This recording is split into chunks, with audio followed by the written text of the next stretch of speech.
जय श्री राम, जय श्री बालाजी।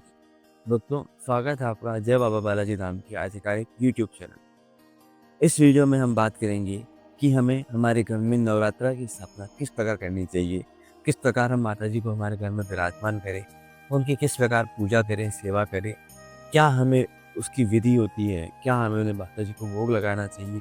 ये सब बातें हम इस वीडियो के माध्यम से जानेंगे। सबसे पहले नवरात्रा वाले दिन स्नान करके अच्छे वस्त्र धारण करके अपने घर के मंदिर में विराजमान हुए और एक चौकी के ऊपर लाल या पीले रंग का कपड़ा बिछाए। उसके ऊपर सबसे पहले कलश की स्थापना करी जाती है।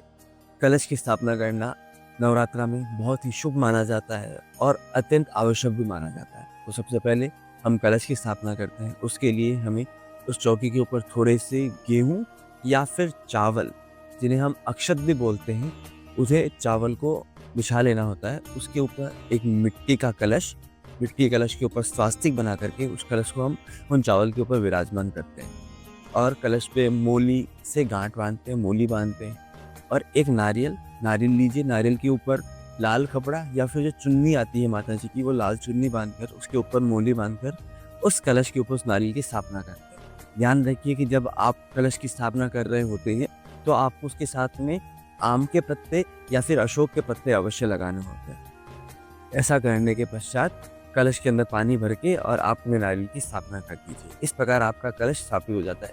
ध्यान रखिए कि कलश माता जी के सीधे हाथ की ओर और आपके उल्टे हाथ की तरफ आप विराजमान करेंगे। तत्पश्चात अक्षत, थोड़े से चौकी के ऊपर अक्षत डालकर उसके ऊपर माता जी की प्रतिमा या मूर्ति जो भी आपके पास है उसको विराजमान कीजिए। माता जी को कुमकुम और हल्दी का तिलक लगाइए। माता जी के जो वाहन होते हैं सिंह, उनके ऊपर भी हम कुमकुम और हल्दी का तिलक लगाते हैं। माता जी को लाल रंग की चुन्नी उड़ाई जाती है। चुन्नी उड़ाने के पश्चात एक मिट्टी का पात्र लीजिए जिसके ऊपर हम जौ बोते हैं। जौ बोना बहुत ही शुभ माना जाता है और माता जी का ही स्वरूप माना जाता है। इसलिए थोड़ी सी मिट्टी लीजिए, शुद्ध मिट्टी में थोड़े से जौ बोइए, ऊपर थोड़ी सी मिट्टी डालकर उस पर थोड़ा सा पानी डाल दीजिए। आपको 9 दिन तक ये जौ का जो आपने जो बनाया है भगोना या पात्र, इस पात्र को मंदिर के अंदर ही स्थापित रखना है। रोज इसमें थोड़ा थोड़ा पानी का छिड़काव करना है। उसके पश्चात एक दीपक लीजिए, उसमें दीपक जलाइए। माता जी को फूल अर्पित कीजिए। माला ना चढ़ाते हुए अगर अपन फूल चढ़ाते हैं तो वो ज़्यादा अच्छा माना जाता है। तो आप माता जी को फूल अर्पित कीजिए। कोशिश कीजिए कि जितना हो सके उतना पूजा में लाल चीज़ों का इस्तेमाल करें। माता जी को भोग लगाइए। भोग के अंदर आप केला, सेब, अनार, जो भी आपके पास उपलब्ध हो आप उससे भोग लगा सकते हैं। और एक बात ध्यान रखिए कि जितना हो सके माता जी को प्रसाद के अंदर सफ़ेद चीज़ का भोग है, जैसे सफ़ेद बर्फ़ी का प्रसाद हो गया, खीर का प्रसाद हो गया या सफ़ेद बताशे हो गए। ये सब माता जी के लिए प्रसाद के लिए रखिए और दीपक वगैरह जलाइए। ध्यान रखिए जब आप नवरात्रा की स्थापना करते हैं तो प्रथम दिवस कम से कम पहले दिन तो आप माता जी की जोत अवश्य लें। कई स्थानों पे 9 दिन जब नवरात्र चलते हैं उस पूरे पावन पर्व पे जोत ली जाती है। तो आप चाहें तो 9 दिन संभव हो सके तो, अन्यथा उठते बैठते यानी प्रथम दिन और नवरात्रा के अंतिम दिवस पे जोत अवश्य कीजिए। जोत लेने के साथ साथ अंत में माता जी की आरती कीजिए। अब अगर नवरात्र आप स्थापना करते हैं तो उस पर पूजा क्या की जानी चाहिए। पूजा करने के लिए आप दुर्गा सप्तशती का पाठ कर सकते हैं, दुर्गा चालीसा कर सकते हैं, करनी चालीसा कर सकते हैं, माता जी की आरती कर सकते हैं।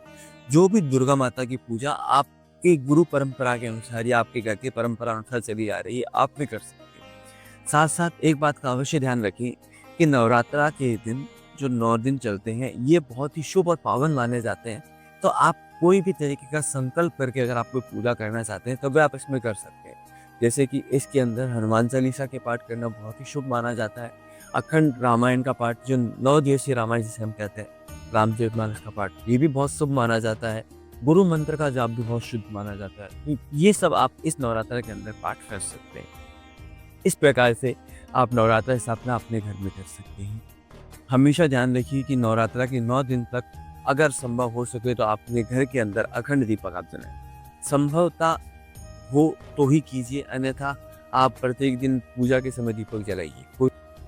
एक बात विशेष तौर पे जो हमें ध्यान रखनी होती है कि नवरात्रा के 9 दिन तक जो पूजा विधि मैंने आपको बताई, अगर ये करना संभव ना हो सके तो भी भाव की प्रधानता हर जगह गिनी जाती है।